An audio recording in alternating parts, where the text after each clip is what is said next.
I did my project on the opera Die Walker and focused mainly on the song The Ride of the Valkyries, which was composed by Richard Wagner. So a little bit of background of Richard Wagner. He was born May 22nd, 1813 in Germany, and he died at the young age of 69 on February 13th, 1883.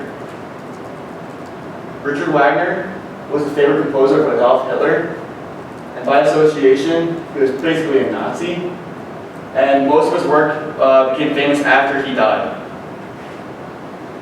So some of his famous operas that he wrote were The Die Theme, which he wrote in 1833, Tannhauser, which he wrote in 1843, Lohengrin in 1845, and he wrote The Der Ring des Nibelungen in 1874, which composed of 4 other operas, and it was finished in 1874. So The Der Ring des Nibelungen, which translates into English as The Ring of the Nebulon, first premiered in the Bayreuth Festival in 1876, and a little bit of background of the Bayreuth Festival. It still goes on today, and it only plays Richard Wagner's music, which is kind of cool. But The Ring of the Nebulon lasted 18 hours, and it was a span of 4 days, composing of 4 operas. The 4 operas, the first one was Das Rheingold, which he premiered in 1869. The second one was Die Walker, which he premiered in 1870. Because the king wanted him to premiere, he was trying to hold off until 1876, when the remaining parts of his opera played in Siegfried and Götterdämmerung. So Die Walker, which was the second opera, translates as the Valkyries, and the Valkyries are just women, goddess women, who bring dead soldiers to Valhalla, and it composed of 3 acts. Act 1, the main character is Sigmund. He is a soldier and he's a tenor. Sieglinde, she's the wife of Hundig, and she's a soprano. And Hundi, who's a soldier who's looking for Sigmund, and he's a bass. In Act 1, Sigmund is running from the army, and he stops at Siglind's house, who he thinks is a safe house. And Hundig isn't home, he's actually out trying to find Sigmund. And he sits there and talks to Sigmund, saying his stories and why he's fighting against the army. And she becomes intrigued. So when Hundig comes home, he listens to his stories too and realizes he's supposed to kill Sigmund, and he tells him this. So he's going to go to bed, and they said they're battling in the morning. So Hundig and Sigmund go to bed, and Sigmund stays the night. And once they go to bed, Sigmund drugs Hundig into a deep sleep, goes out and confesses her love to Sigmund, and tells her that they have a sword in the middle of their house, and no one can remove it. And that Sigmund was sent there, and he's the only one who can remove it. So he ends up removing the sword to go and kill whoever he wants with it, because the sword can do that.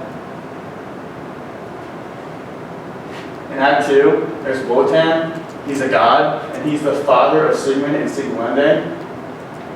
So it's kind of weird because Sigmund and Sieglinde are actually brother and sister, they're twins, and they know this, but they still end up wanting to marry each other. So Brunhilde is a Valkyrie daughter of Wotan, and she's a soprano. And she tells Wotan that they have to kill Sigmund and Sieglinde for incest. And Wotan doesn't want to do it because his favorite song is Sigmund. So this Act 2 opens up on the mountainside with Sigmund and Sieglinde running away. At the end of the act, however, Wotan does not want to kill Sigmund, but Brunhilde kind of convinces him to. And then, so Sigmund fights Hundig and ends up not killing Hundig because Wotan interferes and ends up killing Sigmund himself because he realizes he has to kill him. So after he kills Sigmund, he goes back and then kills Hundig because he shouldn't have won the battle. In Act 3 is when the song The Ride of the Valkyries comes on. It opens with the curtains down and the song starts playing. And then after a while, the curtains open up and all the Valkyries are on top of the peak of a mountain. On the peak of the mountain, Brunhild and Signy run up to meet the Valkyries, and Brunhild asks for all the Valkyries' help, but they all deny, saying that they can't betray the trust of Wotan. So what happens is that Wotan comes up and says Brunhild has betrayed the trust of him, so he doesn't make her a Valkyrie anymore, he makes her human. So while doing this, he makes her stay at the top of the mountain for the rest of her life, and Brunhild convinces her to at least put a ring of fire around her to protect her from the men. And Siegfried is the unborn son of Sigmund and Sieglinde, because Sieglinde's pregnant. So Sieglinde has to stay on top of the mountain, and the only one that can get out of the ring and protect her is Siegfried, who will eventually be born. So the Ride of the Valkyries, which is the prelude to Act 3, is the most famous piece from the opera. And as I said before, the curtains will rise and the Valkyrie appear. So I'm going to play the first 2 minutes of it.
Of the Ride of the Valkyries. The brass instruments are the French horns, you hear the bass trumpet, trombones, the wagon tuba, and the contrabass tuba.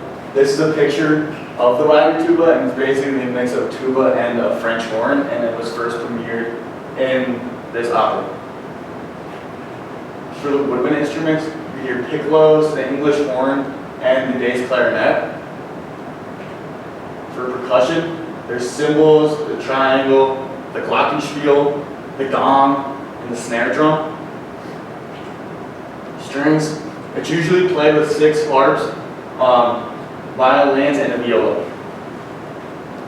For the melody, you have the ride leitmotif, and the ride is continuous, so it's just played over and over, which is the dun-dun-na-na, dun-dun-na-na, over and over again. And it kind of has like a swirling feel, like in the background, like there's like wind going and armies are coming. For harmony, it's still a leitmotif, and it's played in both minor and major keys back and forth, and it has a diatonic melody, and it's playing the diatonic chord. The rhythm has 9/8 rhythm for the leitmotif, and it's kind of like a march And there's a study that says do not listen to Richard Wagner while you're driving. It's slowly because they study the brain, and when you listen to Wagner's music, especially The Ride of the Valkyries, it gets you angry, and time just keeps going and you don't really recognize it. So you start driving like a maniac. The form is an AVACADA form, and the A's are just kind of like leitmotif, just over and over and over again, with slight changes in between. Richard Wagner is very innovative, especially with The Ride of the Valkyries. He was the first to really have complex leitmotifs in his work, especially for the Valkyries, where it's just that march, just continuous over and over and over again. And the motif is for the Valkyries, like when a song plays, you know the Valkyries, the goddess women, who are coming to take the dead souls to the Valhalla army, are going to appear. And it has very complex chromatic harmonies. Once again, they're just continuous. The Ride of the Valkyries is very important in history because it was Hitler's favorite composer. So what he did, he had it played over and over again in the Dachau concentration camp, and he said it would re-educate the prisoners, pretty much make them go insane. And it's effectively banned in Israel. It's not actually banned, but if the music is played, everyone kind of just shuns them and makes them turn it off. It's also in a lot of pop culture. It's most famous in the movie Apocalypse Now, which came out in 1979, and I'll play a clip in a few minutes. In TV, it's hummed in the popular show Breaking Bad, just in the pilot. The lawyer is actually humming it. It's pretty interesting that it's a Yu-Gi-Oh! Spell card. When the spell card is cast, Valkyries come up, and in the Japanese TV show, the song is actually played in the background. And as a most recent, it's in the 2016 Toyota Tacoma commercial where it shows the trucks driving around in the desert playing the song. So here's it in Apocalypse Now.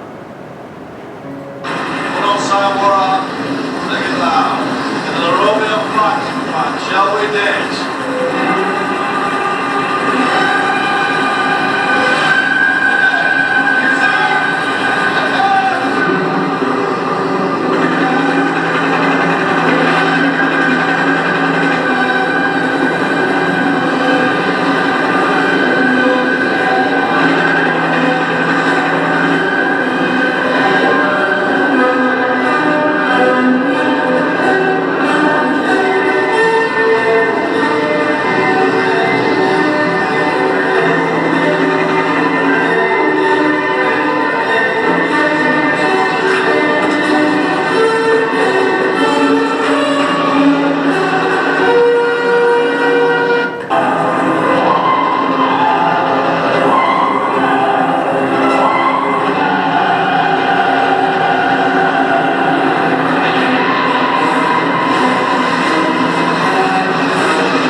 So as you see the leitmotif in this one, it's kind of like portraying the helicopters coming in. When the helicopters come in, the song starts playing, getting into the rhythm, and then once again, as I fast forward, you can see it shoots the camera back out and shows the helicopters again.